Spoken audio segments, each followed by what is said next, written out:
Hello दोस्तों, स्वागत है आप सभी का स्लीपी क्लासेस में। दोस्तों प्रीलिम्स बहुत नजदीक आ चुका है, डर लग रहा है, लेकिन डरने की बात नहीं है। सुपर फास्ट रिवीजन कर रहे हैं हम। आज इकोनॉमी पार्ट 2 है, पार्ट 1 आ चुका है। पहले 3 टॉपिक्स कवर कर चुके हैं और मैं बहुत रैपिडली आपको फिर से वही सेम पैटर्न फॉलो करते हुए एक मास्टर चेकलिस्ट में एक एक चीज जो मुझे लगता था इंपॉर्टेंट है स्टैटिक कंपोनेंट से जुड़ी हुई है, मैंने यहाँ लिख दी है। बस आपने पढ़ी है, उसको टिक टिक टिक टिक करते रहना अपनी नोटबुक में। एंड देन मैं आपको कुछ टॉपिक चाहता हूँ और जल्दी जल्दी रैपिडली बताना प्रीलिम्स, क्योंकि थोड़ा और नजदीक आ गया है। एक बार टॉपिक्स को फटाफट से रैपिडली सुन लीजिएगा। आई एम श्योर कि पेपर में अगर एक भी सवाल नजर आए तो हम शायद इसको बेटर अटेम्प्ट कर पाएंगे। ठीक है, तो पार्ट पहले 3 डिस्कस हो चुके हैं, मतलब जो हमने वीडियो 1 देखा था उसमें 3 पार्ट थे। पार्ट 4 पे आते हैं। तो एक्सटर्नल सेक्टर में आपको बताने वाला हूं, आज ग्लोबल इंस्टीट्यूशंस के बारे में बताने वाला हूं दूसरा, एंड देन मैं आपको बताने वाला हूं कुछ मार्केट्स के बारे में। ऑलराइट, थोड़ा तेज रहेगा, अगर धीरे करना है तो 0.75x पे कर लीजिएगा, लेकिन मैं तो बोलूंगा जल्दी जल्दी देखो and then get done with it. बाकी सभी सब्जेक्ट्स के भी एक बार quickly just run through every concept. Last time हमने 2 बार किया है, काफी अच्छा रिजल्ट रहा है। ओके, सबसे पहला external sector, balance of payment, BOP concept बहुत बहुत बहुत ज्यादा जरूरी है। जो ये पहली कुछ यहाँ पर चीजें लिखी हैं, ये वाली चीजें, ठीक है। Balance of payment, capital account, current account, reserves, है ना, क्या रिजर्व्स के कंपोनेंट क्या क्या रहते हैं, मैं आपको आज बताने वाला भी हूं। ठीक है, कैड एंड कैश में फर्क क्या होता है, कि कैपिटल अकाउंट डेफिसिट कब कहलाता है, बैलेंस ऑफ पेमेंट का। एंड देन क्राइसिस किसको बोलते हैं, एक्सटर्नल डेट नामक चीज क्या है, रिसेंटली भारत का जो डेट भी बढ़ा। ओके, देन कुछ और टॉपिक्स हैं, फॉरेन इन्वेस्टमेंट्स में एफआईआई एफडीआई की जो डिफरेंशिएशन एटसेट्रा इसमें। एंड देन जो आपको जो FPI and QFI, qualified foreign investors and participatory notes concern हमेशा बना रहता है, यूपीएससी सवाल भी पूछता है।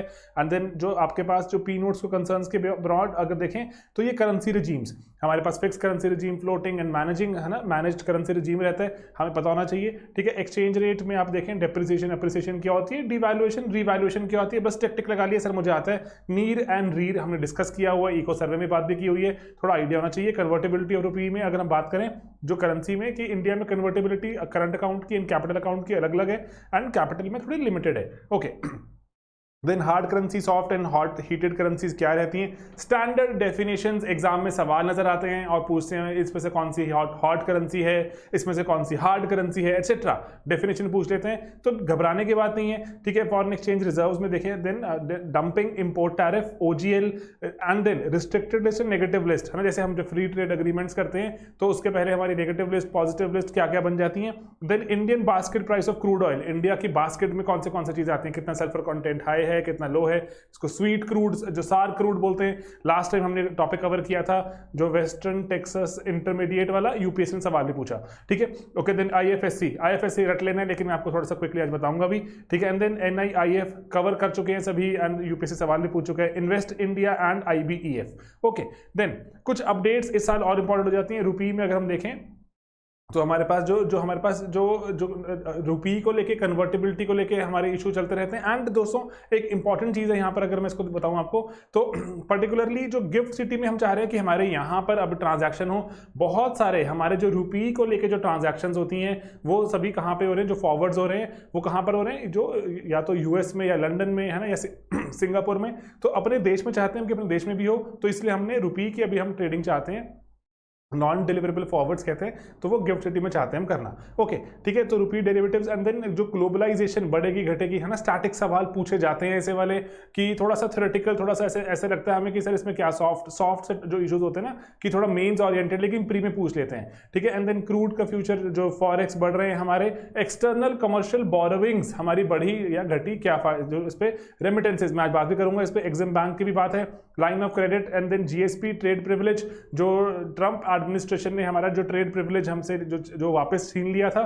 ठीक है, एंड देन उसके बारे में, देन बांग्लादेश का दोस्तों सबसे पहला प्रेफरेंशियल ट्रेड एग्रीमेंट किस कंट्री के साथ है, आप ऑप्शन देखेंगे, आपका मन करेगा छलांग लगा के सर इंडिया मार्क कर दूं, नहीं, इंडिया के साथ नहीं है, सर्च करो। ठीक है, बताओ कौन सी कंट्री के साथ है। ठीक है, सवाल बताना मुझे। भूटान का सबसे पहला पीटीए कौन सी कंट्री के साथ है, ठीक है, भारत के साथ नहीं है, ये पेपर में शायद हमें जो हेल्प करेगा। इन्वेस्ट इंडिया एंड यूएन का जो इन्वेस्टमेंट प्रमोशन अवार्ड मिला इंडिया को, ठीक है। प्रीवियसली ही मैंने आपको भी बताया इन्वेस्ट इंडिया के बारे में। क्या है इन्वेस्ट इंडिया, ये पढ़ना जरूरी है, मैं आपको बताने वाला नहीं हूं, ठीक है। And then sovereign fund flow, US India and जो करेंसी वॉच लिस्ट। भारत ने बहुत सारा फॉरेन रिजर्व इकट्ठा कर लिया है, उससे यूएस को चिंता हो गई है कि इंडिया के पास बहुत सारा डॉलर्स इकट्ठे हो गए हैं, हमारी करेंसी को मैनिपुलेट करना शुरू कर देंगे, वॉच लिस्ट में डाल दिया है कि इन पर नजर बनाई जाए, ठीक है, वॉच लिस्ट। देन 4 हमने एक्सटर्नल सेक्टर कवर किया, 5 में भराते हैं सर ग्लोबल इंस्टीट्यूशन बहुत ही इंपॉर्टेंट रहते हैं। डब्ल्यूटीओ के बारे में जितनी बात की जाए कम है। डब्ल्यूटीओ के ही सभी टॉपिक्स हैं, आपको आने चाहिए। Non discrimination, most favoured nation, national treatment and free trade, predictability की बात करते हैं, जो प्रिंसिपल्स हैं डब्ल्यूटीओ के 6 प्रिंसिपल्स, ठीक है। And then fair competition promote करना, डेवलपमेंट रिफॉर्म, जो इकोनॉमिक रिफॉर्म्स। देन डब्ल्यूटीओ के कुछ मेजर अग्रीमेंट्स हैं, सिर्फ ऊपर से क्विकली देखो, मैं डिटेल में नहीं जाऊंगा, सभी लेक्चर्स वीडियोस अवेलेबल हैं, अभी टाइम नहीं है डिटेल में जाने का। अग्रीमेंट ऑन एग्रीकल्चर, ठीक है, textile clothing, trips, last time सवाल पूछा गया ट्रिप्स पर, ठीक है। TRIMS, trade related investment measures, please पढ़ लीजिए, हमने कवर भी किए हुए हैं, ठीक है। इवन यूट्यूब पर कवर्ड है, डब्ल्यूटीओ का कंप्लीट हॉलिस्टिक लेक्चर कवर्ड है, ठीक है। एंड देन जो rules of origin, last time भी कवर किया था मैंने, एंड हमने जो टेस्ट लिया था उसमें मैंने सवाल पूछा था आपको रूल्स ऑफ ऑरिजिन वाला, ठीक है। And then SPS, sanitary phytosanitary measures, जिसको कि साफ सफाई का ध्यान रखने को लेके भी हैं। जैसे इंडिया बहुत बार ऐसा होता है कि अपना दूध या अपने जो हम आम एक्सेट्रा नहीं बेच पाते यूरोप में, वो बोलते हैं कि आपके यहाँ पर जो साफ सफाई से नहीं बनाया गया, इनको उगाया गया, रखा गया, तो इसलिए हम आपका सामान नहीं खरीदेंगे। तो इस पे सैनिटरी फाइटो सैनिटरी कहते हैं कि आपने बिना कोई टैक्स लगाए भी लोगों का सामान रोक सकते हैं। Then technical barriers on trade, TBT, ठीक है। एंड देन कुछ ऐसे मेजर्स कि अगर बाहर से हमारा सामान बहुत, जैसे चाइना हमारे यहाँ बहुत सस्ते दरों पर सामान बेच रहे हैं, हमें दिक्कत हो जाएगी, तो हम ऐसे, हमारे पास कुछ काउंटर वेलिंग मेजर्स रहते हैं, anti dumping duties and environment को लेकर भी हमारे यहाँ पे कुछ ना कुछ जो डब्ल्यूटीओ करता रहता है, okay. Then modes supremely important रहते हैं, हर साल कब सवाल पूछे जाए वी जस्ट नेवर नो, ठीक है। जो 4 मोड्स हैं हमारे पास, जो जनरल अग्रीमेंट है ऑन ट्रेड इन, जो ट्रेड इन सर्विसेज, ठीक है। क्रॉस बॉर्डर, कि आप क्रॉस बॉर्डर, मैं इस पर डिटेल में नहीं जाऊंगा क्योंकि जाएंगे तो हमें दिक्कत का, फिर हमारा ना जो लेक्चर लंबा ही खिंचता जाएगा। Consumption abroad, commercial presence, movement of natural persons, इसको please, it's a request, please इस बार कर लीजिएगा। कोविड के चलते जो हमारी जो सर्विसेज हैं, पर्टिकुलरली जो आईटी सेक्टर की बात करें, IT sector has taken a big leap, ठीक है। तो उसके कारण डब्ल्यूटीओ में सर्विसेज को लेकर नए नए तरह के जो इश्यूज एंड बवाल चल रहे हैं, तो ये 4 चीजें पढ़ लेंगे तो बहुत ज्यादा फायदे में रह सकते हैं इस साल, ठीक है। ट्रिम्स एंड देन एसपीएस में जो मैं आपको बताया, अग्रीमेंट ऑन एग्रीकल्चर, बॉक्सेस हैं डब्ल्यूटीओ के, वीडियो बना हुआ है। डब्ल्यूटीओ का आप लेक्चर लगा के देखिए, 1-1.25 घंटे का लेक्चर है, रैपिडली देखिए, शायद सवाल हम अटेम्प्ट कर पाए। एंड एक डब्ल्यूटीओ का लेक्चर मेरे पास, मैंने जो वहां पे जो चाहे यूट्यूब पर ही अवेलेबल है, बॉक्सेस का, एम्बर बॉक्स क्या होता है, blue box, green box and development box, ठीक है। डेवलपमेंट बॉक्स बहुत से बच्चे मिस कर जाते हैं, डेवलपमेंट बॉक्स के बारे में सुना भी नहीं होता, तो पढ़ लेना है, ठीक है, जरूरी है, ओके। देन कुछ जो इश्यूज हैं, जैसे दोहा डेवलपमेंट एजेंडा मेंस में पूछ लिया, यूपीएससी 2018 या 19 में पूछा था, ठीक है। एंड देन इंडिया का जो पेटेंट एक्ट है, उसमें section 84(1) and section 3D, 2 he section पढ़ने के लिए हमें कहा जाते हैं यूपीएससी द्वारा। यूपीएससी नहीं कहता, हम खुद पढ़ते हैं क्योंकि न्यूज में रहते हैं। हमारे पेटेंट एक्ट में कंपल्सरी लाइसेंसिंग को लेकर बात लिखी गई है कि अगर जैसे मान लीजिए कोविड चल रहा था अभी, तो कोविड के चलते हो सकता है ना कि हमारे यहाँ पे मान लो दवाइयां अवेलेबल नहीं होती, तो सरकार कंपल्सरी लाइसेंस दे देती है कि आपके लाइसेंस को हम किसी एक ऐसी कंपनी को दे रहे हैं जो यहां दवाइयां बनाकर बेचेगी। क्या क्या 3 कंडीशंस रहती हैं देख लेंगे एक बार, ठीक है। एंड देन एवरग्रीनिंग की पेटेंट को चाहती है बार बार एक्सटेंड करना, तो आर्टिकल जो दोनों के साथ जो जुड़े हुए सेक्शंस हैं हमें भूलने नहीं है, हमसे ये मार्क करवाए जा सकते हैं, ठीक है। 84(1) किसके लिए है, 3D किसके लिए। देन स्पेशल 301 रिपोर्ट है ना, ये मैंने आपको बताया था, वॉच लिस्ट को लेकर हमें डाल दिया गया यूएस में। देन कुछ इंपॉर्टेंट मीटिंग है डब्ल्यूटीओ की, बाली 2013 में हुआ था, 2 साल बाद नैरोबी में मिले, ब्यूनोस एयरेस, कहाँ पे ब्यूनोस आयरेस, कहाँ पे दोस्तों, अर्जेंटीना में, ओके। देन 2019 में मीटिंग होनी थी, पोस्टपोन हो गई, कज़ाकिस्तान में मीटिंग थी, कज़ाकिस्तान कज़ाकिस्तान जैसे ही बोलते हो आप, उसकी कैपिटल है नूर सुल्तान में। लेकिन 2020 में जो उन्होंने कहा कि हम चाहते हैं करना, ठीक है, जो डब्ल्यूटीओ के मुद्दे पे चल रहे थे, तो 2020 में कोविड आ गया, तो फिर से पोस्टपोन हो गई। एंड कज़ाकिस्तान कहता शायद हम मैनेज नहीं कर पाएंगे, हमारे पास रिसोर्सेज हैं या नहीं है मुझे नहीं पता, ठीक है। तो उसके बाद फाइनली कज़ाकिस्तान को ही हमने वो बनाया है कि जो प्रिजाइडिंग जो इस बार रहेगा, जो अंदर किसकी अध्यक्षता में होगा, कि it will be chaired by Kazakhstan. 2021 में जो मीट होगी 2021 में, ठीक है, कौन सी कहां पर होगी, लेकिन वो जेनेवा स्विट्जरलैंड में। ये मार्क करवाया यूपीएससी ने, तो please mark it right, alright. तो स्विट्जरलैंड में मीटिंग है, जेनेवा में मीटिंग है, कज़ाकिस्तान की अध्यक्षता में। वरना अगर जो कज़ाकिस्तान में ही मीटिंग होती अगर, तो उसकी अध्यक्षता में वहीं पर उसी के घर पर होती, लेकिन घर पर नहीं हो रही। कहां पर हो रही है? जिनीवा में हो रही है, ठीक है। एंड देन इंडिया के भी कुछ इश्यूज हैं WTO पे, उसके बारे में बात कर सकते हैं। देन इंस्टीट्यूशंस में ब्रिक्स की बात जब भी आप करेंगे इंपॉर्टेंट रहती है। ब्रिक्स की मीटिंग में चल रही है इस साल 2021 में भारत के पास अध्यक्षता, मतलब जो प्रेसिडेंटशिप है ब्रिक्स की, किसके पास है? भारत के पास है। सवाल एक्सपेक्ट कर सकते हैं। तो ब्रिक्स पे रिसेंटली 2 मिनट भी आया था, उसको देख लीजिए, कितनी आबादी है, कितना GDP है, एक्सेट्रा वगैरह चीजें हमें पता लग जाती हैं, ठीक है। ओके, देन मैं आपको ना सारे सोर्सेज साथ साथ बता रहा हूं, क्योंकि अगर हमें सोर्सेज की क्लैरिटी हो जाती है, आधी हमारी जिंदगी आसान। बस उसके बाद तो लेक्चर देखना और उसको समझना रह गया ना, वरना ढूंढने में कितना टाइम वेस्ट करते हैं हम, ठीक है। तो ये then Asian infrastructure investment bank, ये तो यूपीएससी का इतना फेवरेट है। फोर्टलेजा पूछा गया था कि फोर्टलेजा में जो यूपीएससी ने पूछा हमसे, फोर्टलेजा में ब्रिक्स ने क्या डिसाइड किया था? सर उसमें हमने डिसाइड किया था कि हमें एक ब्रिक्स बैंक चाहिए एंड एक कंटिजेंसी, एक रिजर्व अरेंजमेंट चाहिए, CRA, जो हमने अपने लोकल, अपने आसपास के देशों का एक छोटा सा IMF बनाया, ठीक है, contingency reserve arrangement. And then एक हमारे पास जो ओवरऑल देखें अगर, तो बेल्ट एंड रोड इनिशिएटिव है, वो भी ब्रिक्स कैसे, उसमें हमें इंडिया अलग थलग रखता है या नहीं। Okay, then Bretton Woods institution, इसमें तो आपको कोई बताने की शायद ऐसा लगता है कि एम्फेसाइज जितना भी किया जाए उतना कम है। And then IMF, quota reforms and benefit क्या होता है रिफॉर्म्स के, इंडिया के borrowing, special drawing rights and IMF। Special drawing rights पे तो मैंने 2 बार ही मैंने एक आपका 2 मिनट बना दिया रिसेंटली। दोस्तों स्पेशल ड्राइंग राइट्स पर आपने शायद देखा हो कि रिसेंटली अभी जो यूपीएससी बोलने वाला था मैं, जो SDR पे रिसेंटली ही IMF ने एक्स्ट्रा SDRs बांटे हैं कंट्रीज को, कोविड के पेंडेमिक को थोड़ा सा ओवरकम करने के लिए, इकोनॉमीज को रिवाइव करने के लिए। इंपॉर्टेंट है बहुत ज्यादा। रिसेंटली आपको मैं बता रहा हूं कि 2 मिनट बनाया था मैंने SDR का, आप उसको देखिए जाके, ठीक है। जो अभी आज देख रहे हैं, जैसे अगर आप जो सितंबर 2021 में, तो अभी इसे बहुत ही कुछ 2-3 हफ्ते पहले मैंने बनाया था। ओके, देन वर्ल्ड बैंक है ना, इंपॉर्टेंट है ना। प्री में नंबर लेने तो हमें जो कुछ स्पेसिफिक चीजें पढ़नी पड़ती हैं। ओके, वर्ल्ड बैंक की एजेंसीज हैं आगे, IBRD, IDA, IFC। And then Maharaja masala bonds क्या होते हैं? एक और इसकी बॉडी है वर्ल्ड बैंक की, हमारे 1, 2, 3 एंड चौथी नंबर है मीगा, ठीक है। एंड देन एक 5वीं नंबर इज ICSID, ठीक है। ओके, डिस्प्यूट सेटलमेंट की। देन भारत ने बहुत सारे बीपास किए हुए थे, बायलैटरल इन्वेस्टमेंट प्रमोशन एग्रीमेंट्स, लेकिन भारत ने रिसेंटली कैंसिल कर दिए। 58 के आसपास से भारत ने कैंसिल कर दिए। भारत दोबारा उनको नए सिरे से नेगोशिएट कर रहा है। जो रिपोर्ट्स निकाली जाती हैं वर्ल्ड बैंक द्वारा, इंपॉर्टेंट है दोस्तों, बहुत ही इंपॉर्टेंट एक रिपोर्ट आती थी वर्ल्ड बैंक द्वारा, कौन सी? नाम तो आपने शायद सुना ही होगा, ईज ऑफ डूइंग बिजनेस, ठीक है। लेकिन रिसेंटली डिस्कार्ड कर दी गई है। वर्ल्ड बैंक ने कहा कि इसमें बहुत जो घपले और जो इसमें करप्शन के जो इल्जाम लग गए, हम इसको डिस्कार्ड कर रहे हैं। तो आपसे इसके बारे में सवाल पूछा जा सकता है कि इसके अंदर क्या क्या हुआ करता है, भारत का रैंकिंग कैसे इंप्रूव हुआ, कहाँ पे कैसे क्या क्या, ठीक है। तो इस पर जो वर्ल्ड बैंक की मोस्ट इंपॉर्टेंट रिपोर्ट्स में से एक थी ईज ऑफ डूइंग बिजनेस। बाकी उसके सिवा बहुत सारी आती हैं, यूपीएससी पूछता रहता है।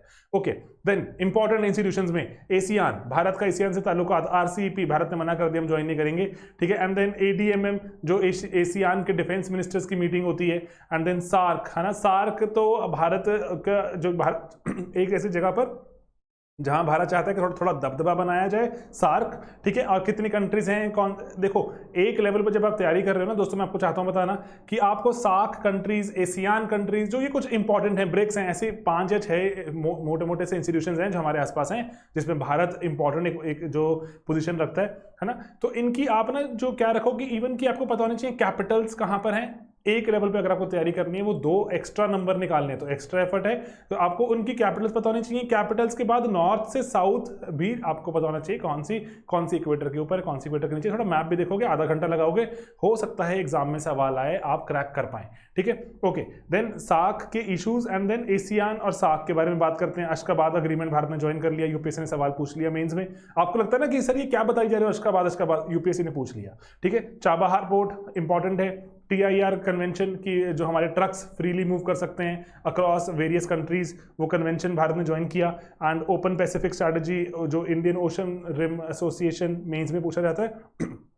गोवा मैरीटाइम कॉन्क्लेव पहले हुआ था कोविड के पहले, जो SCO है ना, शंघाई कोऑपरेशन ऑर्गेनाइजेशन, तो इसकी शंघाई कोऑपरेशन ऑर्गेनाइजेशन का हेडक्वार्टर्स कहाँ पर है। आज का सवाल नंबर 2, ठीक है। सबसे पहले मैंने आपको जो सवाल पूछा था, मैंने सबसे पहला वो था भूटान का, पहला आपने बताना है PTA किसके साथ है। दूसरा सवाल दोस्तों, SCO का हेडक्वार्टर्स कहाँ पर है, क्या शंघाई ऐसे शंघाई में होगा, चलो बताना मुझे, ठीक है। बिम्स्टेक, BBIN है ना, मैं इन पर डिटेल में नहीं जा रहा, बस आप इनको एक बार देखिए, ऑल राइट, ठीक है। तो अब इसके आगे चलाएं तो कुछ इंपॉर्टेंट चीजें हैं इस साल के लिए। नॉर्वे ने हेल्थ फंड बनाया, भारत WTO की बात करेंगे और टैरिफ नेगोशिएशंस की बात हो रही है। फिशरीज को लेकर सब्सिडीज की बात होती है, सब्सिडीज फिशरीज में भारत का कुछ और पक्ष था, WTO कुछ और चाहता है, तो थोड़ा सा तनातनी चल रही थी। Okay, debt relief and global liquidity trap. Liquidity trap होता क्या है, लिक्विडिटी का ज्यादा होना या कम होना, है ना, पता होना चाहिए हमें। Then G20 and date freeze. G20 ने कहा है कि हम अपने जो डेट हमने दिया हुआ है हम वापस वसूली नहीं करेंगे क्योंकि कंट्रीज की थोड़ी हालत खराब चल रही है, भारत ने भी अग्री किया। एंटी करप्शन वर्किंग ग्रुप, इसमें भारत की इंपॉर्टेंट रोल है कि नहीं G20 की बात, इसीलिए जो सब चीजों की हो जाती है। भारत के पास चेयरमैनशिप ILO की भी है, तो इसलिए ILO पे पढ़ जाना, ILO पे सवाल रिसेंटली पूछा गया प्री में। ओके, देन हमने किया ग्लोबल इंस्टीट्यूशंस कवर और हमने किया दोस्तों रैपिडली कवर एक्सटर्नल सेक्टर। चलिए अब नेक्स्ट चलते हैं, हमारा जो नेक्स्ट कवर करने के लिए मार्केट्स। तो इस रैपिड जैसे हम जो चीज़ को कवर कर रहे हैं 14-15 मिनट में, तो हमने अभी इतने सारे टॉपिक्स देख लिए, एक चेकलिस्ट हमने मार्क कर ली है, तो चेकलिस्ट और बढ़ाते हैं, 3-4 मिनट और लगाते हैं यहाँ पर। वो हैं जैसे जो मार्केट्स में स्टैटिक कॉन्सेप्ट्स, IPOs की बाढ़ आ गई दोस्तों इस साल, तो हमें प्राइमरी मार्केट, सेकेंडरी मार्केट और IPO के प्रोसेस के बारे में बताना चाहिए। एंड देन अगर IPO में कुछ शेयर बताए जाते हैं, उससे एक्स्ट्रा इशू करने की बात करते हैं, उसको ग्रीन शू ऑप्शन कहते हैं कि सर मैंने कहा था कि मैं 500 शेयर इशू करूंगा, लेकिन सर थोड़ी डिमांड आ गई 550 इशू कर दूं, तो ग्रीन शू कहते हैं उसको। ठीक है, ADR, IDR, GDR क्या होता है, ठीक है, इसके बारे में ज्यादा बात मैं नहीं करूंगा। राइट्स शेयर, अगेन इस बार रिलायंस ने इशू किया था, पहली बार ऑनलाइन इशू किया गया राइट शेयर, इसलिए इंपॉर्टेंट है। Okay, then derivatives and convertibility, sovereign debt वगैरह क्या होते हैं। Okay, then QIPs etcetera, Maharaja masala, वो यहाँ पे भी हमने देख लिया। ग्रीन बॉन्ड्स वगैरह क्या होते हैं। एंकर इन्वेस्टमेंट, यहां पर आपको एक टर्म नजर आती है एंकर इन्वेस्टमेंट, मैं आपको दोबारा बता दूंगा आज कि क्या होते हैं। एंड देन भारत 22 इंडेक्स क्या था, ये हमें पता होना चाहिए। कुछ जो और इंपॉर्टेंट चीजें हैं वो यहाँ पर हमें नजर आ रही हैं, तो इस पर डिटेल में आप एक बार प्लीज इसको टिक लगाइएगा। इस साल के जो इंपॉर्टेंट अपडेट्स हैं, ठीक है, इंपॉर्टेंट अपडेट्स में जो हमारी मिनिस्ट्री ऑफ कॉर्पोरेट अफेयर्स है, कुछ इंपॉर्टेंट उसने कदम उठाए, ठीक है, उन कदम जो कैसे उसके कारण हमारे जो सेबी एटसेट्रा वगैरह पे इम्पैक्ट पड़ता है, तो MCA रिसेंट अमेंडमेंट्स आप सर्च कीजिए, आपको मिलेगा। एंड देन उसके बाद investor education and protection fund authority, ये इंपॉर्टेंट है, किसकी अध्यक्षता में काम करती है, ठीक है। एंड देन पता होना चाहिए राइट्स एंटाइटलमेंट, जो मैं आपको बोल रहा था कि रिलायंस के कारण न्यूज में था। BSE और NSE बिल्कुल रिकॉर्ड हाइस पे चल रहे हैं, 50,000 प्लस चल रहा है BSE। तो इस साल इसलिए ना BSE का गठन कब हुआ, सेंसेक्स में कितने एलिमेंट्स होते हैं एक्सेट्रा वगैरह हमें पता होना चाहिए। फ्रंट रनिंग नामक चीज क्या होती है, इलीगल है कि लीगल है, कि अलाउड है कि नहीं, ऑप्शंस एक्सेट्रा वगैरह। हाइब्रिड सिक्योरिटीज नामक चीजें क्या होती हैं। एंड देन रेगुलेटरी सैंडबॉक्स, हमने बहुत बार डिस्कस किया, अनगिनत बार डिस्कस किया रेगुलेटरी सैंडबॉक्स क्या होता है, लास्ट लेक्चर मैंने आपको बताया था मैंने, ठीक है। एंड देन गूगल के कंपटीशन एक्ट के बारे में गूगल पे कार्रवाई की गई थी।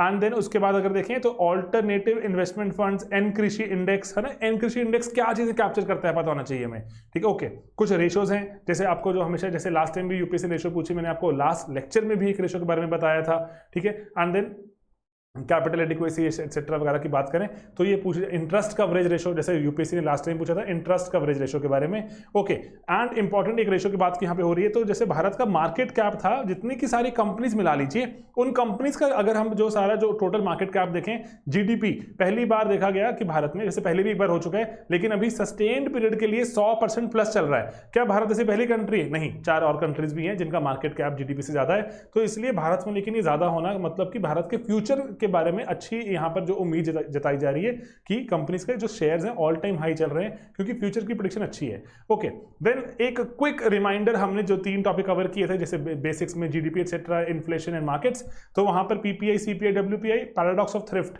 कि मैं खर्चा करूं कि मैं सेविंग करूं, कि अगर मैं सेविंग करता हूं आने वाले टाइम में बुरा हो सकता है, तो मैं सेविंग करता हूं, है ना, अगर लेकिन सेविंग करता हूं इकोनॉमी डूब जाती है, इकोनॉमी डूबती है मेरी जॉब भी जा सकती है, तो मैं क्या करूं, खर्चा करूं कि ना करूं, ठीक है। तो पैराडॉक्स ऑफ थ्रिफ्ट कहलाता है ये।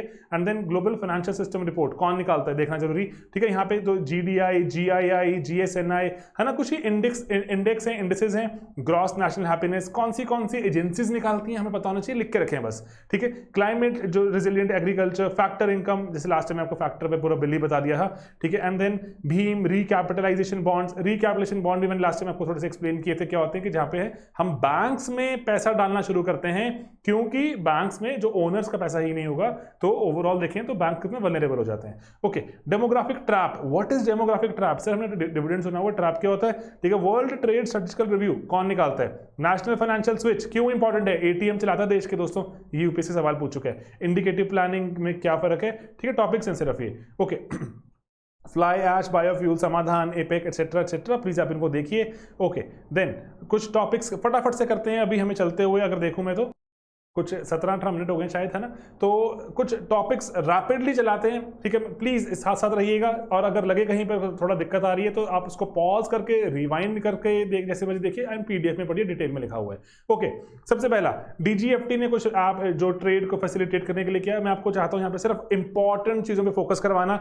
डीजीएफटी का मतलब होता है director general of foreign trade, and then foreign trade हमारे देश में बहुत ज्यादा इस वक्त फोकस में, एक्सपोर्ट इंपोर्ट एक्सेट्रा पर भारत में क्या क्या काम करता है, कौन सी मिनिस्ट्री में काम करता है डीजीएफटी, ये जाना जरूरी। एंड डीजीएफटी का गठन हुआ था 1991 के बाद, उसके पहले तो उनको chief controller of import export कहा जाता था, ठीक है। एंड देन यहाँ पे DGFT economic reforms, recently UPSC economic reforms के बारे में सवाल पूछना शुरू कर चुके हैं, 30 ईयर्स हो गए इकोनॉमिक रिफॉर्म्स के, तो इसलिए इंपॉर्टेंट भी है कि फॉरेन ट्रेड को प्रमोट करने के लिए डीजीएफटी कौन सी मिनिस्ट्री में था हमें पता होना चाहिए। ओके, देन डीजीएफटी एक ईआईसी नंबर इशू करता है जिसको एक्सपोर्टर इंपोर्टर कोड कहते हैं, 10 डिजिट नंबर रहता है। एंड देन इसीलिए इसको और ईज ऑफ डूइंग बिजनेस करने के लिए अब इसके लिए एक फैसिलिटेट करने के लिए आप भी बना दी गई है, इस कारण न्यूज में था।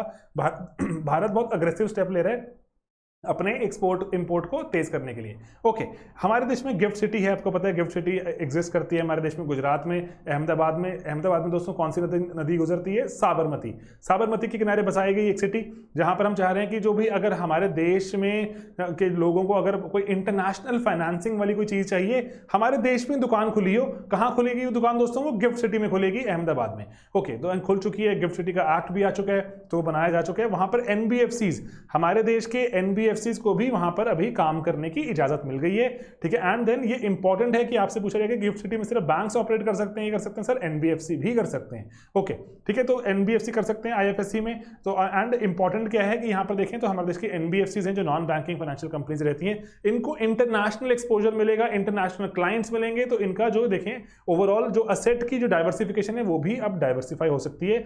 तो ये एक इंपॉर्टेंट सवाल बनकर कुछ एक्टिविटीज परमिट की गई हैं, बस एक बार नजर डाल लीजिएगा, रटने की कोई जरूरत नहीं है। Okay, then Boao forum.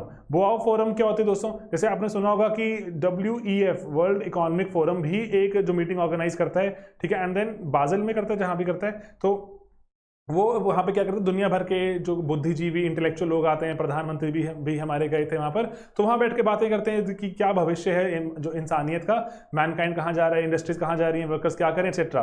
तो हमारे एशिया में ऐसा कोई फोरम नहीं होता है, तो हमने जो चाइना वालों ने सोचा कि हम भी करते हैं एशिया में कुछ ऐसा। उन्होंने एक जगह कहाँ पर है, साउथ हेनान प्रोविंस है, साउथ चाइना में हेनान प्रोविंस, वहाँ पर बोआओ जगह है, वहाँ पर फोरम किया गया। उसको इसीलिए कहा जाता है, it is known as WEF of Asia, ठीक है। 25 एशियन कंट्रीज यहाँ पे आके बैठी हैं, ऑस्ट्रेलिया भी आया, 2001 से हो रहा है, नॉन प्रॉफिट ऑर्गेनाइजेशन है, तो इसको डिवॉस में होता है जो WEF, ठीक है। डिवॉस में बहुत ज्यादा इंपॉर्टेंट है, भूलना मत, मैंने आपको पहले शायद कुछ और बाजल बोल दिया, नहीं बाजल में नहीं, डिवॉस में होता है, ठीक है। तो WEF का एक पैरेलल बनाने की हमने यहाँ कोशिश करी। एंड देन जगह का नाम भी आप इसको देख लीजिए कहाँ पर होता है, जो ये साउथ हेनान में होता है वैसे, ऑलराइट। तो जो Boao it is in China's, जो साउथ चाइनाज हेनान प्रोविंस, ठीक है। तो ओके, इस बार की थीम थी world in change, join hands to strengthen global governance something something, ठीक है। शायद अगर एंड वो चाह रहे हैं कि बेल्ट एंड रोड कोऑपरेशन करेगा चाइना, तो दुनिया भर में प्रॉस्पेरिटी आ सकती है। ओके, एंड देन एक और इसकी इंपॉर्टेंट ऑब्जर्वेशन थी कि भारत वो कह रहे हैं कि चलो RCEP ज्वाइन नहीं किया, लेकिन एशिया में आपस में ट्रेडिंग इतनी जबरदस्त हो रही है कि एशिया जो आने वाले वक्त का फ्यूचर है। ओके, चलो बढ़िया। एंड देन ऑक्सीजन डिवाइसेस के इंपोर्ट रूल्स रिलैक्स किए गए थे जब आपको पता क्राइसिस हुआ था।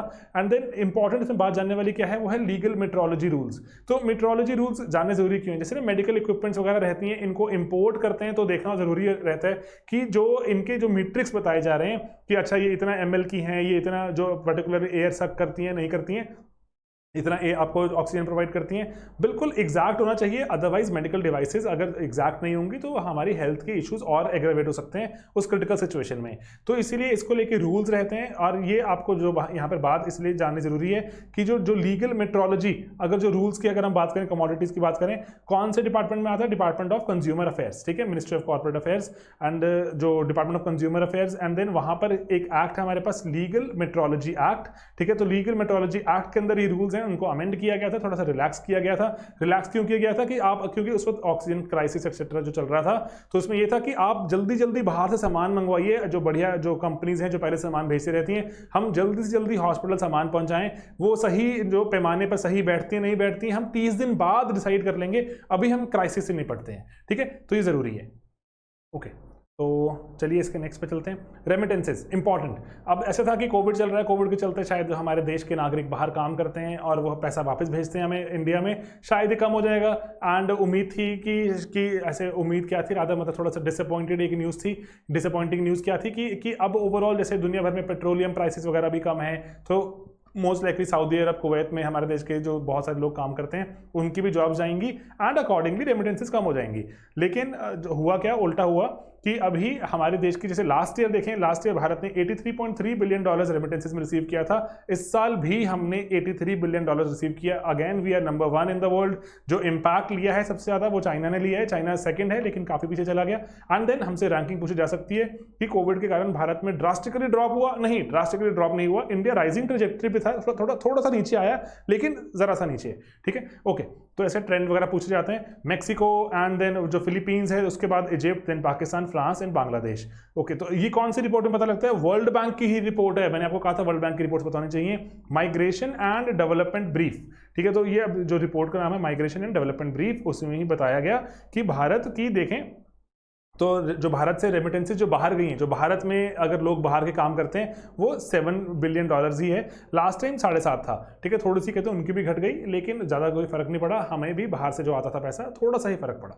ओके, ठीक है। सोशल सिक्योरिटी एग्रीमेंट्स क्विकली होता क्या है कि मान लीजिए मैं बाहर काम करता हूँ अगर, एंड मैंने वहाँ पर 2 साल 5 साल लगा लिए, मैंने कुछ उनकी सोशल सिक्योरिटी, मान लीजिए वहाँ पे उनका कोई नेशनल पेंशन स्कीम चलती हो फॉरेन कंट्री की, वहाँ मैंने पैसे भी जमा करा दिए कि कभी रिटायर होऊंगा तो इनकी सरकार मुझे पेंशन देगी। लेकिन मैं वापस घर आ गया, अब मैं कहूंगा अरे मुझे फिर से यहाँ दोबारा शुरू करना पड़ेगा जीरो से, तो वो वाला पैसा तो मेरा मैच्योर नहीं हो पाया। तो इसलिए हमारी सरकार क्या करती है, सोशल सिक्योरिटी एग्रीमेंट्स SSAs कहा जाता है, ये बहुत सारी कंट्रीज के साथ साइन किए जाते हैं। मान लीजिए मैं किसी कंपनी में काम करता हूँ, 2 साल में एक कंट्री में रहा, दूसरे साल कहीं और चला गया, कहीं और चला गया, फिर इंडिया आ गया, तो मेरा सोशल सिक्योरिटी हर बार जीरो से स्टार्ट हो जाता है। तो जीरो से स्टार्ट हो जाता है, दिक्कत हो जाती है। भारत इसलिए ना क्या करता है, जहां पर हम कुछ मेजर इंपॉर्टेंट कंट्रीज जहां पे हमारे बहुत सारे नागरिक जाके काम करते हैं, उनके साथ अग्रीमेंट्स करता है कि आप इस जो अगर कुछ टाइम हमारे यहाँ काम किया, कुछ वहाँ काम किया है, तो आप मेक श्योर कीजिए कि सोशल सिक्योरिटी का बेनिफिट उसी हिसाब से मिले, जीरो से स्टार्ट मत करना। हमारे यहाँ भी कुछ इन्होंने सोशल सिक्योरिटी में जमा कराया था, आप इसको उसी के हिसाब से अगले ब्रैकेट में ही रखना। ओवरऑल आपने जो प्रीवियसली हमने जो काम किया हमारे नागरिकों ने, उसका भी ध्यान रखना, ठीक है। तो इसलिए यही सोशल सिक्योरिटी एग्रीमेंट्स जो डबल कवरेज वरना हो जाती है, अवॉइड करने के लिए कि आप वरना इंडिया में पैसा भी जमा कराएंगे, जहां काम करते हैं वहां भी जमा कराएंगे, ताकि दोनों ही जगह आपको सोशल सिक्योरिटी बेनिफिट्स मिल जाए, ठीक है। तो इसके बेनिफिट्स क्या है कि हम डबल जो बेनिफिट्स करने से बचते हैं।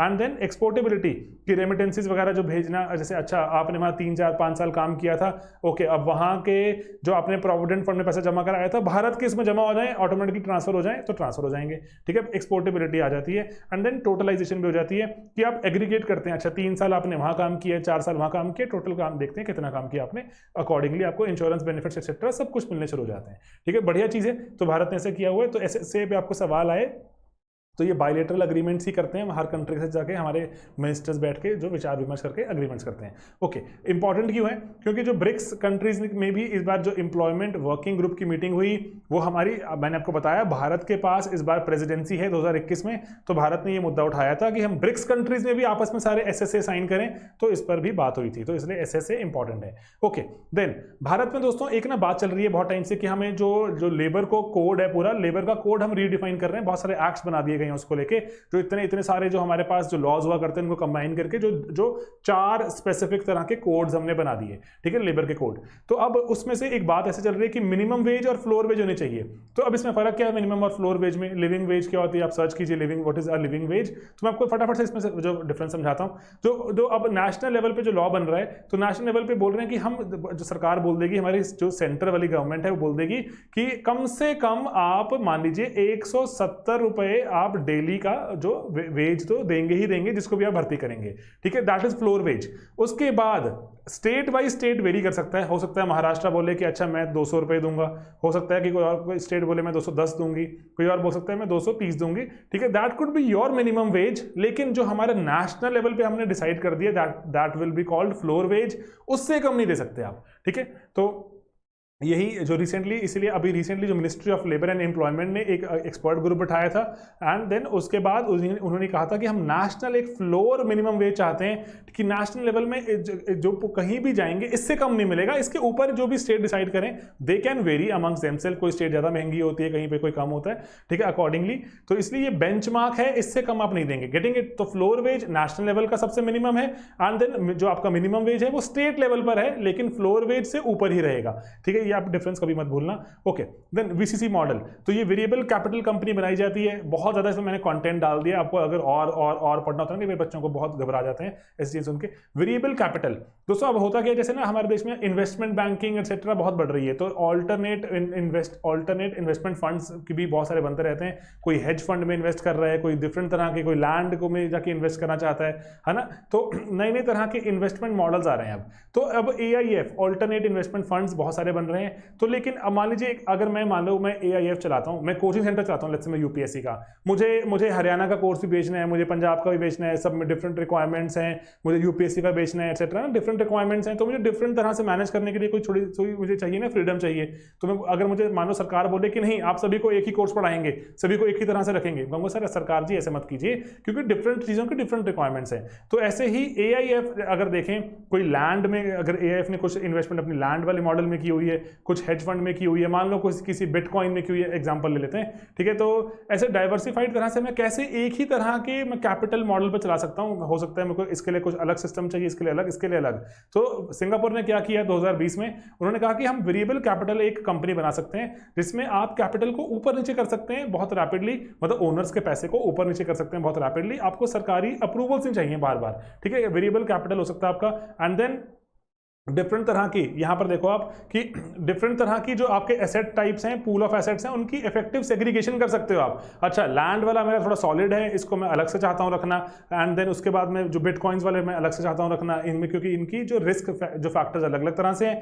And then different class of shares, किसी को मैं प्रेफरेंस शेयर इशू करना चाहता हूं, किसी को मैं कुछ और तरह का शेयर इशू करना चाहता हूं। एंड देन कि कौन सी अप्रोप्रिएट अकाउंटिंग स्टैंडर्ड्स, बिटकॉइन में देखूं मैं तो मेरी रोज ही मेरे एसेट का साइज ऊपर नीचे होता रहेगा, है ना, स्टैंडर्ड देखूं मैं, तो इसलिए कौन से अकाउंटिंग स्टैंडर्ड आप चाहते हैं रखना वो भी आपको इजाजत है। एंड आपको लगता है बिजनेस नहीं चल रहा तो वाइंडिंग अप क्विकली, ठीक है, कि ऐसा नहीं है कि लटके रहेंगे सालों साल आप जो कोर्ट केसेस में। तो इसीलिए VCC मॉडल में ये कहा गया कि आप रैपिडली कंपनी बनाइए, अलग अलग तरह से मैनेज कीजिए कंपनी को, डिफरेंट तरह से डिफरेंट चीजों को, एंड नहीं चल रहा तो दुकान बंद करके कुछ और कर लीजिए, ठीक है, गेटिंग इट। तो भारत में भी कह रहे हैं कि गिफ्ट सिटी में सर आप कर लिए ऐसे कुछ कंपनी को, ऐसे VCC कंपनी खोलने की इजाजत दीजिए। एंड देन इसी के लिए कमेटी बनाई गई थी, एंड देन IFSC में doctor KP Krishnan committee, and उन्होंने कहा था कि ऐसे देखें कि जो डिफरेंट कंट्रीज में UK वगैरह में ऐसे क्या चल रहा है। VCC सिंगापुर ने तो VCC इस्टेब्लिश कर दी है, पेंडेमिक में वहां पर 200 के आसपास ही VCC इस्टेब्लिश हो गई हैं, एंड बहुत सारा पैसा अट्रैक्ट कर रहा है वो सिंगापुर। इसी कारण से ऑल्टरनेट इन्वेस्टमेंट फंड्स वहां पे जाके अपने हेडक्वार्टर्स खोलना चाहते हैं, क्योंकि VCC मॉडल वहां पर दे रहे हैं वो, ठीक है। तो उसके बारे में आप अगर चाहें जानना तो और जान सकते हैं। एंड क्योंकि भारत में क्यों आसान है क्यों मुश्किल है, गिफ्ट सिटी में क्या आसान है क्या मुश्किल है, गिफ्ट सिटी पे क्विक एक लाइन नजर डालते हैं कि Gujarat international finance tech city Ahmedabad में है, साबरमती के किनारे है, एंड ग्रीन फील्ड, मतलब एकदम ब्रांड न्यू प्रोजेक्ट था, कोई एग्जिस्टिंग दुकान को हमने कोई रेनोवेट नहीं किया, एकदम ब्रांड न्यू प्रोजेक्ट था, ग्रीन फील्ड प्रोजेक्ट था। एंड देन ये जो हमारे देश में जो बहुत सारे जो डाइवर्स इंटरनेशनल फाइनेंस की जो रिक्वायरमेंट्स रहती हैं उसी को ये पूरा करने के लिए ये इसको बनाया गया। ओके, इसीलिए यहाँ पर एक इंपॉर्टेंट चीज है ट्रेड फाइनेंस। दोस्तों ट्रेड फाइनेंस एक अलग चीज है, मैं आपको ट्रेड फाइनेंस के बारे में समझाता हूँ एक लाइन में। तो होता क्या यहाँ पे दोस्तों कि ना, जैसे मान लो मैंने कुछ इंपोर्ट एक्सपोर्ट करना है, इंपोर्ट एक्सपोर्ट करना है, मैं तो अपना जो सामान मैंने तो जो रखवा के शिप पे मैंने भेज दिया आपकी कंट्री में, उसके बाद वहाँ से पैसे कलेक्ट करने हैं, पैसे कलेक्ट करके वापस भेजने, बहुत सारी चीज़ें रहती हैं, रिस्क रहता है। मैंने बहुत सारा सामान भेजा हुआ है, कच्चा तेल भेजा है लेट्स से मैंने, और मैंने ऐसे हो सकता है बहुत सारे कमोडिटीज़ भेजी हूँ, कौन ये सामान इकट्ठा करेगा और कैसे पहुँचाना है ना, बहुत सारी चीज़ें। तो अब इसी को लेकर जो ट्रेड को अगर हमने फैसिलिटेट करना है तो इसकी फाइनेंसिंग को लेकर पर्टिकुलरली हमने एक सेंटर बनाया, ठीक है, जो ऐसा कि अगर कोई ट्रेड फाइनेंस के सेक्टर में कोई काम कर रहा है तो आइए हमारे गिफ्ट सिटी में बैठिए, आपको हम यहाँ पर भी कैबिन देंगे, इस कैबिन में बैठ के आप आराम से ट्रांजैक्शन कीजिए ट्रेड फाइनेंस की। तो कह रहे हैं सर क्या अलाउड है, पहले तो हमने अलाउ करा वहाँ पर कि हमने लॉ पास किया कि ट्रेड फाइनेंस की भी दुकान यहाँ खोल सकती है, जैसे हमने NBFC को अलाउ किया, बैंक तो पहले से अलाउड थे, NBFC अलाउ कर दिया, अब हमने ट्रेड फाइनेंस भी अलाउ कर दिया, ठीक है। एंड देन ट्रेड फाइनेंस का अगर हम बात करें तो क्या होता है, जैसे अगर हम ट्रांजैक्शन करते हैं, ट्रेडिंग करते हैं, ट्रेड मतलब इंपोर्ट एक्सपोर्ट करते हैं, ट्रेड उसको बोल रहा हूँ मैं, ठीक है, तो उसको करते हैं तो हमारे एक्सपोर्टर्स इंपोर्टर्स की जो प्रॉब्लम्स है ना वो डिफरेंट तरह की हैं। उसमें जो एक जो ऐसा एक रिस्क इन्वॉल्व है पर्टिकुलरली, जहां पे सप्लाई कब होगी, पेमेंट कैसे होगी, इसके बारे में बात करनी बहुत जरूरी रहती है। तो सॉरी तो यहाँ पर जो इंपॉर्टेंट जो चीज़ क्या है कि जो अब आपका जो भी ट्रेड हो रहा है उसमें अग्रीमेंट के हिसाब से सामने वाला बात मान रहा है नहीं मान रहा, थर्ड पार्टी चाहिए कि सर कोई बात नहीं, आप अमेरिका से सामान भेज रहे हैं भेजिए, मेरा इंडिया में कॉन्टैक्ट्स है, मैं अपना मैनेज कर लूंगा। ट्रेड फाइनेंस में सारा जो भी ये रिस्क वगैरह रहता है एक थर्ड पार्टी उठा लेती है। तो इसीलिए ट्रेड को अगर प्रमोट करना है ऐसे, अगर हमारे पास एस्टैब्लिश्ड अगर कंपनीज इंस्टीट्यूशंस होंगे जो ये third party counter party risk अगर उठाना शुरू कर दें तो trade suddenly can take a big leap. ठीक है, तो इसी के बारे में बात हो रही है, हमने IFSC में उसको भी अलाउ कर दिया है। ठीक है, ट्रेड फाइनेंस के बारे में बात लिखी हमने यहाँ पर। ओके ठीक है दोस्तों, ओके देन अब नेक्स्ट अगर देखें यहाँ पर हम तो LIC, आपको पता है LIC सरकार चाहती है बेचना, उसका IPO लेके आना चाहती है। तो उसमें सरकार ने कहा कि हम एंकर इन्वेस्टर्स को भी हम चाहते हैं 25,000 करोड़ रुपए का अपना पर्टिकुलरली चाहें वो इन्वेस्ट करें। तो एंकर इन्वेस्टर्स क्या होते हैं मैं आपको चाहता हूं बताना। एंकर इन्वेस्टर दोस्तों क्या होते हैं, जैसे मजबूत होता है ना एंकर आपका, कि अगर आप मान लीजिए कि आपने आपकी कोई शिप कोई किनारे पहुंची, उस किनारे पे आप चाहते हैं कि शिप थोड़ा स्टेबल रहे, कि लहरें आए डगमगाए ना, आप नीचे एंकर डाल देते हैं उसका।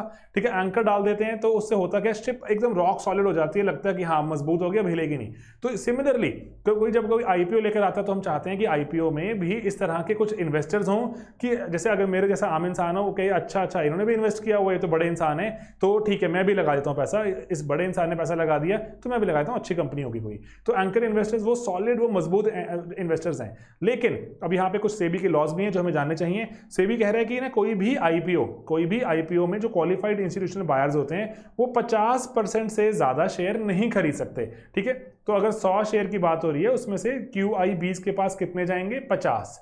ठीक है, तो अब 50 में से वो बोल रहे हैं आगे फर्दर 60% एंकर इन्वेस्टर्स को दिए जा सकते हैं, मतलब फर्दर 50 का कितना टोटल का देखें तो 30 दिए जा सकते हैं एंकर इन्वेस्टर्स को। इसमें से भी 30 में से भी हमें 1/3 मतलब 10 हमें म्यूचुअल फंड्स के लिए रखने पड़ते हैं अलग से। ठीक है, गेटिंग इट 1/3।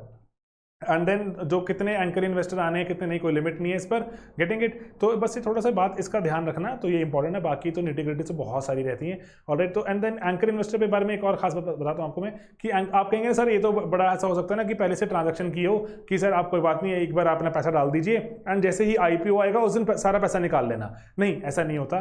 30 दिन का लॉक इन रखा गया है सेबी ने, ताकि एंकर इन्वेस्टर आए तो लॉक्ड इन रहें, ओवरनाइट जो IPO आया तो पैसा ना निकाल लें, गेटिंग इट। तो ओवरऑल सॉलिड एकदम, इसमें जो हमारे ऐसे लगता है ना कि हाँ कि बात में दम है कोई। एंड देन उसके बाद अगर नेक्स्ट एक चीज बताऊं आपको मैं यहाँ पर, कि जो एंकर इन्वेस्टर्स हैं, मान लीजिए कि एंकर इन्वेस्टर ने अगर मान लीजिए कि जो IPO में पैसा लगाया, IPO जब मार्केट में खुलता है, मार्केट में खुला मान लो 500 रुपए का IPO खुला, एंकर इन्वेस्टर ने जो पैसा लगाया था वो लगाया था 400 रुपए के हिसाब से, तो एंकर इन्वेस्टर को 100 रुपया एक्स्ट्रा देना होगा हर एक शेयर जो उसको इशू हुआ है, गेटिंग इट। तो जो भी मार्केट में IPO का जो दाम अगर एंकर इन्वेस्टर के दाम से ऊपर है तो वो उसको देना होगा, यही बात लिखी है यहाँ पर। एक और चीज, मान लीजिए कि उस दिन एंकर इन्वेस्टर ने 400 रुपए दिया था, लेकिन उस दिन वो शेयर खुला 300 रुपए का, 500 के बजाय 300 में खुला, डिस्काउंट पे खुला, तो अब क्या होगा, एंकर इन्वेस्टर को रिफंड जाएगा? नहीं, रिफंड नहीं जाएगा आपको। ठीक है, 300 में खोला कोई बात नहीं, आपने एक्स्ट्रा लगा दिया, आप अमीर आदमी है, आप मैनेज कर लो। ठीक है, तो इसीलिए no amount have to be refunded. Okay, getting it. तो ये एंकर इन्वेस्टर के कुछ इंपॉर्टेंट बातें, इस बार IPOs बहुत है तो इंपॉर्टेंट है। जो LIC का IPO की इंपॉर्टेंट है, सरकार के पास नॉन टैक्स रेवेन्यू का बहुत अच्छा सोर्स है, बहुत ज्यादा बड़ी कंपनी है। एंड देन कंट्री के पास फिस्कल डेफिसिट बहुत ज्यादा हो गया, कोविड में खर्चा, कोविड में देखें सरकार का खर्चा एकदम पीक किया हुआ है। एंड देन बजटरी एक्सपेंसेस वगैरह जो है हमारे पास, बजटरी एक्सपेंसेस को भी पूरा करने के लिए हमें यहाँ पर जो सरकार को हेल्प मिलेगी, बढ़िया जी। देन EU ऑथेंटिसिटी प्रोटोकॉल किससे जुड़ा हुआ है दोस्तों? ये बासमती की जंग से जुड़ा हुआ है। भारत जो EU में बहुत टाइम से बासमती भेजता है, लेकिन अभी रिसेंटली हुआ क्या, भारत ने कहा था कि हम 10 पहले जो आपको ब्रांड्स बेचते थे बासमती के 24 और ऐड कर दिए। तो लेकिन EU कह रहा है कि सर आप कुछ घपला तो नहीं कर रहे, हमें ऑथेंटिसिटी इसकी जो हमें पूरी करनी पड़ेगी, हम चेक करेंगे। ऑथेंटिसिटी के लिए उन्होंने पूरे टेस्ट बनाते हैं, वो वही टेस्टिंग हो रही है। लेकिन इशू यहाँ पे क्या हो गया, हम क्यों पढ़ रहे हैं इसके बारे में? क्योंकि पाकिस्तान ने भी ऐड कर दिया। पाकिस्तान कहता है बासमती हमारे यहाँ से भी जाती है, भारत कहता है नहीं, पार्टीशन के बाद ही वहां पर जो बासमती उगनी शुरू हुई है, उसके पहले भारत में ही उगती थी। लेकिन अब इसके कारण जो प्रोसेस स्लो हो गया है, बासमती के वहाँ पे जो एक्सपोर्ट है वो उसमें दिक्कत आएगी उसमें। लेकिन भारत और पाकिस्तान को ईयू ने सजेस्ट किया कि आप इकट्ठे ज्वाइंट एप्लीकेशन डाल दीजिए। ज्वाइंट एप्लीकेशन क्यों नहीं डल पा रही? क्योंकि पाकिस्तान अपने मैप में जम्मू एंड कश्मीर को दिखाता है, भारत को वो एक्सेप्टेबल नहीं है। क्योंकि वो पाकिस्तान क्यों चाहता है दिखाना? क्या उसको वो पॉलिटिकल स्टैंड है? नहीं, क्योंकि अगर जम्मू कश्मीर को दिखाएगा वहाँ पर बासमती पहले से उग रहा है, तो पाकिस्तान की जो बासमती की जो हिस्ट्री है पुरानी हो जाएगी। लेकिन भारत कह रहा है ऐसा हो नहीं सकता, आपके पास जम्मू कश्मीर तो है ही नहीं, तो हम कैसे आपको अलाउ करते हैं? तो इसलिए ज्वाइंट एप्लीकेशन का इशू भी रह गया। तो इसीलिए जो यहाँ पे इशू है वो है प्रोटेक्टेड ज्योग्राफिकल इंडिकेशन का। ठीक है, बासमती राइस को देना है, भारत को नेगोशिएट कर रहा है। एंड देन कौन से एग्रीमेंट के थ्रू होगा ये? GATT, general agreements on tariffs and trade. ठीक है, ईयू का जो हमारा जो WTO का है पर्टिकुलरली। एंड देन भारत ने उसको चाह रहा है कि मॉडिफाई करके हमारी नई ब्रांड्स को भी डाल दिया जाए। और कॉम्प्लिकेट क्यों हो गया? क्योंकि ब्रेक्जिट भी हो गया। ब्रेक्जिट के कारण हमें दोबारा से नेगोशिएट करना है। ईयू के भी चार्टर्स रिवाइज हुए। ओके, देन कंबाइंड नॉमेनक्लेचर, वहां पे जो एक अगेन सेम चीज रहती है कि हर एक जो भी आपको ज्योग्राफिकल इंडिकेटर किसी चीज को मिलता है तो उसको एक नंबर मिलता है कि हाँ इस कोड के तहत हम इसको इंपोर्ट कर रहे हैं, एक्सपोर्ट कर रहे हैं, तो वो वाला नंबर भी रीइशू होगा। एंड ज्वाइंट एप्लीकेशन की बात हो गई है खत्म कि ज्वाइंट एप्लीकेशन भारत ने मना कर दिया, हम नहीं करेंगे। एंड देन PGI स्टेटस देखें अगर तो भारत की दार्जिलिंग टी को भी यहाँ पे मिलता है ना, जैसे आप देखते हैं ज्योग्राफिकल इंडिकेटर है ना वो वाला। तो ये इंपॉर्टेंट चीज है, तो इस पर थोड़ा ध्यान देकर जाइएगा कि बासमती की जंग चल रही है। ओके, देन अब नेक्स्ट लेकर आए तो फॉरेक्स। भारत ने फॉरेक्स लेवल जो $610 बिलियन क्रॉस कर लिया है। भारत चौथा लार्जेस्ट फॉरेक्स रिजर्व होल्डर बन गया। इंपॉर्टेंट है, पिछले एक साल में ही हमने $100 बिलियन ऐड किए हैं। चाइना, हमने रशिया को भी थोड़ा स्लाइटली पीछे छोड़ दिया है। एंड देन उसके बाद देखें भारत में जो short term debt, important ratios पूछी जाती हैं। Short term debt to reserve ratio 17.7% है। एंड देन उसके अब देखें हमारे पास कितने महीने का इंपोर्ट का बिल चुकता करने का अभी जो रिजर्व आ गया सर 18 महीने, 1.5 साल का अभी हम जो इंपोर्ट कर सकते हैं, हमें चिंता नहीं है। ओके, देन फॉरेक्स रिजर्व क्यों रखे जाएं तो उसके बारे में यहाँ पे कुछ पॉइंट्स हैं, यहाँ पे देख सकते हैं हम कि फॉरेक्स रिजर्व रखने से पर्टिकुलरली जैसे अगर कोई ऐसा एडवर्स इवेंट होता है भारत में से, अगर इन्वेस्टमेंट आनी बंद हो जाती है, मान लो डॉलर्स आ रहे हैं नहीं आ रहे, तो डॉलर्स आने बंद हो जाएंगे, तो हमें ऑयल खरीदने एक्सेट्रा हमारे पास रिजर्व पड़ा होगा, हम डरेंगे नहीं। हमारा एक्सपोर्ट बिकना बंद हो जाए तो हम डरेंगे नहीं, हमें इंपोर्ट करने के लिए पैसा चाहिए। ठीक है, एंड लेकिन इसका इशू क्या होता है कि भारत करेंसी मैनिपुलेटर की वॉच लिस्ट में आ गया USA की, जिससे दिक्कत हो सकती है। फॉरेक्स के कॉम्पोनेंट्स क्या है? फॉरेन करेंसी एसेट, जिसमें US डॉलर, यूरो, पाउंड जो भी हो सकता है। Gold reserve, special drawing rights कहां पर होते हैं? SDR, IMF में। एंड हमारे पास रिजर्व पोजीशन भी रहती है, RTP कहते हैं रिजर्व, हमारे पास ट्रांच पोजीशन है IMF में, वो भी इसका रिजर्व का पार्ट रहती है, भूलना नहीं, 4 कंपोनेंट्स हैं। ओके, इत्ते द्वार, सर ये हिस्ट्री का कुछ कॉन्सेप्ट लिया है? नहीं, इत्ते द्वार गलती मत कर देना। ठीक है, जो हमारा इनकम टैक्स की अपीलेट ट्रिब्यूनल है ITAT, उन्होंने कहा कि हमने एक ऐप लॉन्च की है, अगर आपको इनकम टैक्स के खिलाफ कुछ अपील करनी है ट्रिब्यूनल में, ऐप में जाइए, हमारे दरवाजे पर इत्ते द्वार नाम रख दिया। ऐसे सवाल UPSC के बहुत खास होते हैं कि इत्ते द्वार कहाँ पर था, मुगल में था, यहाँ था, वहाँ था, none of these. Sir none of these है, इत्ते द्वार इज ITAT। उनको कोई वहाँ पे UPSC एस्पिरेंट ने बैठ के आइडिया दे दिया होगा, सर ऐसा नाम रख दो, बड़ा फैंसी नाम है। ठीक है, ओके रख दिया होगा। ओके, देन भारत के लार्जेस्ट एक्सपोर्ट पार्टनर्स, एक्सपोर्ट जहां पर भारत का सामान पहुंचता है सबसे ज्यादा अभी भी US है, $50+ बिलियन का हम सामान उनको बेचते हैं। लेकिन सेकंड नंबर पे दोस्तों कौन आ गया है? चाइना। UAE को रिप्लेस कर दिया, हम चाइना अब सेकंड नंबर पर है, चाहे हम जंग लड़ रहे हैं, जो भी कर रहे हैं, चाइना में सामान हमारा जा रहा है, बिक रहा है, सेकंड नंबर पर चाइना आ गया। एंड अगर आप डेटा देखें, मैं आपको दिखाता हूं डेटा आ गया, और तो हमारे जो टॉप 5 डेस्टिनेशन हैं, उन टॉप 5 डेस्टिनेशन में हमारा US नंबर 1 पर, चाइना नंबर 2 पर, UAE नंबर 3, हांगकांग हमारा नंबर 4। ठीक है, एंड देन हांगकांग नंबर 4, उसके ऊपर सॉरी नंबर 4 पे बांग्लादेश है। यही न्यूज़ है हमारे पास कि बांग्लादेश हमारे पास जो टॉप 5 में ऊपर आ गया। ऐसा हुआ क्यों? रीजन क्या इसका? आपसे सवाल पूछे तो उसका रीजन सिंपल है, क्योंकि कोविड आ गया, हमारी जो एक्सपोर्ट इंपोर्ट रुक गया, लेकिन लैंड वाला हमारा जो पूरा का पूरा सिस्टम चल रहा था, तो हमने बांग्लादेश के साथ हमने अपना ट्रेड को बढ़ाया, एंड हमारा इसी कारण से हमारे टॉप 5 डेस्टिनेशन में चौथे पायदान पर ही आ गए। ओके, देन यहाँ पे कुछ और डेटा भी है कि भारत में अगर देखें कि चाइना में हम कितना इंपोर्ट करते हैं, एंड देन हमारे जो टॉप हमारे जो एक्सपोर्ट क्या चीज़ें रही हैं, और हमारे पास क्या क्या चीज़ें हम बेचते हैं पर्टिकुलरली ज़्यादा, उसके बारे में थोड़ी सी बात। एंड देन कि हमारा ओवरऑल ट्रेड बढ़ा घटा, थोड़ा सा ट्रेंड पैटर्न के बारे में पूछे थे, मैंने यहाँ डाल दिया आपके लिए, एक बार आप क्विक नज़र डालेंगे तो फायदा होगा। ठीक है, ओके, देन जो अब प्रिजीडियो प्रिंसिपल्स, दोस्त सर ये क्या नई चीज ले आए प्रिजीडियो प्रिंसिपल्स? अरे सिंपल है कि जैसे जैसे बिटकॉइन एक्सेट्रा की एरा आती जा रही है, वहां पर सब कुछ ही ओपन प्लेटफॉर्म पे आता जा रहा है कि एंड डिसेंट्रलाइज होता जा रहा है। प्रिजीडियो प्रिंसिपल्स भी उसी की बात करते हैं। WEF की हमारे पास वर्ल्ड इकोनॉमिक फोरम की मीट हुई, जहां पे ग्लोबल ब्लॉकचेन काउंसिल बनाई गई। उन्होंने कहा कि हमें ऐसे प्रिंसिपल चाहिए जो हमें गाइड करें, जिसमें जो हमारी वैल्यूज को गाइड करें, जो बताएं कि हमारी जो टेक्नोलॉजी किस दिशा में जा रही है। 4 प्रिंसिपल हैं, ट्रांसपेरेंसी होनी चाहिए, एक्सेसिबिलिटी होनी चाहिए जो भी हम बनाएं चीजों को, and then agency and interoperability. जैसे यूपीआई होता है ना, यूपीआई गूगल वाले भी यूज कर रहे हैं उसको कोई और कंपनी भी यूज कर रही है। यूपीआई से पैसा भेजना कितना आसान हो गया, ओपन एंडेड बना दिया कुछ हमने। प्रिवेसी भी होनी चाहिए, सिक्योरिटी होनी चाहिए, अकाउंटेबिलिटी एंड गवर्नेंस की अगर कोई चीज गलत हो तो पता हो कि हम किसको जाके पकड़ें। ठीक है दोस्तों, तो रेजिड्यू प्रिंसिपल 4 चीजों पे बेस्ड है। ठीक है, हमने देखा। एंड देन कौन चला रहा है, WEF important. Okay, currency swap arrangement की करेंसी स्वैप अरेंजमेंट जैसे मान लीजिए कि अभी रिसेंटली भारत ने किया है श्रीलंका के साथ।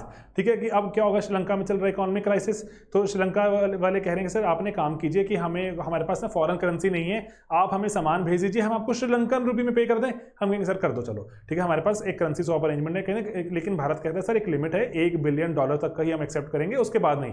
हमने अग्रीमेंट कर लिया। तो लेकिन इसमें एक बात जानिए कि जो करेंसी स्वैप का मतलब होता है एक्सचेंज करना, हम कमोडिटीज वगैरह एक्सचेंज कर लेते हैं एक प्री डिफाइंड करेंसी में, जो कि जनरली लोकल करेंसी होती है।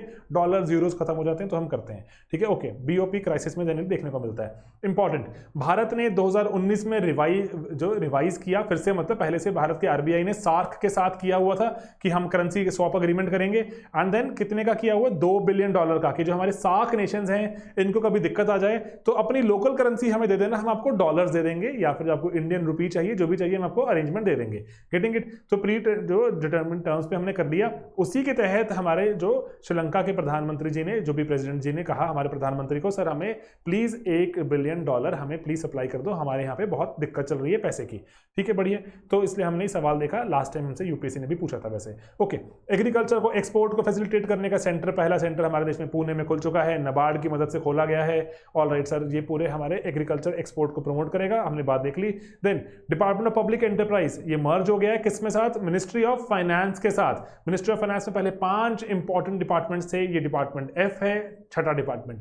Getting it? तो पहले यहाँ मिनिस्ट्री, जो कौन सी मिनिस्ट्री में था, पब्लिक एंटरप्राइज, हमारा heavy industry, ministry of heavy industry and public enterprise था। लेकिन अब इसको हमने शिफ्ट करके वहां से कहाँ डाल दिया, मिनिस्ट्री ऑफ फाइनेंस में। क्यों किया सरकार ने, बताइए? क्योंकि सरकार चाह रही है कि अगर हमें डिसइन्वेस्ट वगैरह जो भी करना है रैपिडली हो, हमें पता लगे फटाफट से कि क्या वैल्यूएशन है, बिकेगा, कितना पैसा आएगा, तो मिनिस्ट्रीज में हमें ज्यादा यहाँ पे चक्कर ना काटना पड़े, आपस में कर लेंगे। ठीक है, तो it will have 6 department etcetera, डाल दिया। Okay, then global survey on digital and sustainable trade facilitation, ये एक रिपोर्ट है, किसके द्वारा की जाती है, UNESCAP।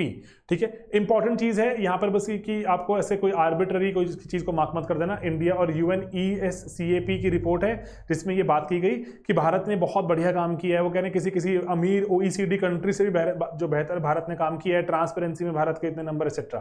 तो वो वाली बात पे मत जाइए, प्रीलिम्स है अभी। UNESCAP द्वारा जो लाई जाती है ये हमारी report, global survey on digital and sustainable trade facilitation. Okay, global innovation index कौन निकालता है? ग्लोबल इनोवेशन इंडेक्स सर ये निकाला जाता है कॉर्नेल यूनिवर्सिटी, INSEAD एंड वीपो। ठीक है, वर्ल्ड इंटेलेक्चुअल प्रॉपर्टी ऑर्गेनाइजेशन द्वारा निकाला जाता है। वीपो के बारे में क्विक गूगल मार के 5 मिनट लगा लीजिएगा, मैं आपको सजेस्ट करता हूं। थीम क्या 2020 की, who will finance innovation, innovation का पैसा कहां से आएगा। एंड देन भारत की रैंकिंग एक्सेट्रा के बारे में बात करें तो ओवरऑल अगर यहाँ पे देखें तो दोस्तों इसमें जो 2021 की, जैसे 2020 में तो हमारा रैंक 48 था, अभी 2021 में देखें तो 46 है। ये ब्रेकिंग न्यूज़ है, अभी अभी जस्ट रिपोर्ट आई। ठीक है, ओके। एंड देन 2021 की थीम भी देख लेना आप कि कोविड-19 में कैसे इनोवेशन होगी, उसके बारे में बात हो रही है। कोविड-19 इनोवेशन से जुड़ी हुई हमारी 2021 की रिपोर्ट है, जस्ट 1 घंटा पहले रिपोर्ट आई, मैंने पॉज करके उसको चेक भी कर लिया। ओके, 46 रैंक हो गया, टॉप 50 में आए भारत को 1 साल हो गया, हम सेकंड ईयर टॉप 50 में चल रहे हैं, 2 रैंक ऊपर आ गए। ONGC, तो सर ONDC क्या होता है? अरे ONDC होता है हमारा open network for digital commerce. जैसे आपने सुना हो ना UPI, मैंने आपको बताया UPI में जो इंटरऑपरेबिलिटी होती है, UPI ओपन प्लेटफॉर्म बना दिया, उसको अपनी ऐप्स में इंटीग्रेट करते रहेंगे, हम कोई भी पैसा आदान प्रदान कर सकते हैं जिसके पास RBI का लाइसेंस है, कर सकते हैं ऐसा। सिमिलरली मान लो मैं अगर ओपन प्लेटफॉर्म बना दूं कि जैसे अच्छा किसी को सामान बेचना है, खरीदना है, ओपन एक प्लेटफॉर्म बना दिया, अपने अपनी ऐप में अपने हिसाब से इंटीग्रेट करते रहना, रिवॉर्ड देना है नहीं देना आपकी मर्जी, डिस्काउंट देना है, ओपन प्लेटफॉर्म एक सॉफ्टवेयर बना दिया, उसको कहा गया open network network for digital commerce, ताकि हमारे गली में मोहल्ले में छोटे छोटे जगहों पर हम जाके डिजिटल कॉमर्स को प्रमोट कर पाएं। भारत पहली ऐसी कंट्री है जो चाहता है छोटे छोटे बहुत सारे अमेजॉन फ्लिपकार्ट बनाए जाएं, ओपन नेटवर्क बना दिया पूरा डिजिटल कॉमर्स का। ओएनडीसी अगर सवाल जुड़ा इससे कुछ नजर आए तो आपको इस पर आपको जो थोड़ा सा आइडिया होना चाहिए, प्रोडक्ट्स एंड सर्विसेज दोनों पर ही काम करेगा। ऑलराइट, तो छोटे छोटे अमेजॉन फ्लिपकार्ट बनाने की बात हो गई, इस पर एडवाइजरी कमेटी बना दी गई है मिनिस्ट्री ऑफ कॉमर्स में शायद। ओके, देन बहुत ही ज़्यादा हम लेक्चर लंबा ना करें, उभरते सितारे फंड के बारे में बात कर लें फटाफट से। उभरते सितारे फंड क्या है दोस्तों? आपको हो सकता है कि शायद आपको यूपीएससी में ऑप्शन आए तो आपसे बोलें कि क्या बॉलीवुड में नए नए स्टार्स लाने के लिए? नहीं सर। या फिर कोई सिंगिंग कॉम्पिटिशन? No sir. तो उभरते सितारे हमारा जो है वो है एक्सपोर्ट्स ओरिएंटेड जो एमएसएमईज हैं हमारे पास, स्मॉल एंड मीडियम साइज जो स्टार्टअप्स हैं, इनको एग्जिम बैंक एंड सिडबी मिलकर आप कुछ पैसा देंगे 250 करोड़ रुपए के आसपास। इनको एक तो इनके जो इनमें पैसा इन्वेस्ट करेंगे, इक्विटी इनका थोड़ा सा हिस्सा लेके उसमें पैसा डालें ताकि आप और काम कीजिए, एक्सपोर्ट कीजिए एंड प्रोडक्ट्स बनाएं एक्सेट्रा। एंड इसके बाद हो सकता है कि इनको पर्टिकुलरली जो टेक्निकल असिस्टेंस गाइडेंस चाहिए कि अच्छा कैसे और क्वालिटी इंप्रूव करें, ये भी प्रोवाइड किया जाएगा। ठीक है, उभरते सितारे फंड कौन ऑर्गेनाइज कर रहा है? बात भूलनी नहीं है, EXIM bank, export import bank और सिडबी मिलकर कर रहे हैं 250 करोड़ का। एंड ग्रीन शू ऑप्शन भी है 250 करोड़ की। दैट मींस अगर वो चाहें तो 250 करोड़ रुपए और भी इनको मिल जाएगा इन दो बैंक्स को। ऑलराइट, तो दोस्तों यही जो थोड़ी सी कुछ अटेम्प्ट कि आपको बहुत सारे टॉपिक्स फटाफट से बताए जाएं। उभरते सितारे फंड क्या करेगा, एंड देन ओएनडीसी हमारा ओपन एक प्लेटफॉर्म बना रहे हैं ई कॉमर्स का, global innovation index, breaking news बता दी मैंने आपको, रैंक ऊपर आ गया हमारा 46। ठीक है, इसका आप हमारा जो इसमें भारत के बारे में बात अच्छी की गई है, यूएन द्वारा ही किया जाता है। पर्टिकुलरली मिनिस्ट्री ऑफ हमारी पब्लिक एंटरप्राइज मर्ज हो गई है फाइनेंस में। एक्सपोर्ट फैसिलिटेशन सेंटर पुणे में पहला खुल गया है। श्रीलंका स्वॉप अग्रीमेंट में सार्क वाले का फायदा उठाते हुए 2 बिलियन में से 1.1 बिलियन डॉलर ले चुका है हमसे। एंड देन अकॉर्डिंगली प्रिजीडियो प्रिंसिपल्स क्विकली बताइए दोस्तों किसमें WEF लेकर आया, ओपन नेटवर्क टाइप बनाने के लिए जो हमारे ब्लॉकचेन को और आगे लेकर चलेगा डिफरेंट फील्ड्स में। Top 5 export destination Bangladesh number 4 पे पहुंच चुका है। एंड देन चाइना नंबर 2 पर आ गया। हम चाहे चाइना से हमारी जो दुश्मनी मुक्केबाजी चलती रहती है लेकिन स्टिल एक्सपोर्ट इंपोर्ट चल रहा है। इतने दवार सर ये मुगल नहीं लेकर आए थे, हमें पता चल गया। IT से जुड़ा हुआ है, एपलेट ट्रिब्यूनल है। Forex reserve 610 billion dollar cross कर चुके हैं, भारत चौथे नंबर पर आ गया है। क्विक गूगल करके आप एग्जैक्ट रैंक भी चेक करेंगे पेपर में जाने से पहले। PGI स्टेटस है हमारे पास कि ज्योग्राफिकल इंडिकेटर्स, इसमें भारत की जंग चल रही है पाकिस्तान के साथ। EU में बासमती कौन बेचेगा, असली बासमती के जो हकदार कौन है, जो कि ऑफ कोर्स हम ही हैं। ओके, एंड देन उसके बाद देखें LIC का IPO इंपॉर्टेंट क्यों है सरकार के लिए, और एंकर इन्वेस्टर्स नामक चीज हमने कुछ जानी। ट्रेड फाइनेंस, इसका हमने सेंटर भी खोल दिया है। ट्रेड फाइनेंस NBFC दोनों ही हमने IFSC में सेंटर खोल दिए। कहां पर है? साबरमती के किनारे। VCC मॉडल डिफरेंट तरह का मॉडल होता है, अल्टरनेट इन्वेस्टमेंट फंड्स के लिए रहता है, तो उस पर बात की हमने कुछ। And then minimum and floor wages में फर्क है। फ्लोर वेजेस हमारी सेंट्रल गवर्नमेंट बताएगी, मिनिमम वेज स्टेट गवर्नमेंट बताएगी। एंड देन EWG मीटिंग हुई ब्रिक्स की, एंड ब्रिक्स में प्रेसिडेंटशिप हमारे पास है। एंड देन ब्रिक्स पे हम आपने जाकर एक वीडियो भी देखना है दोस्तों।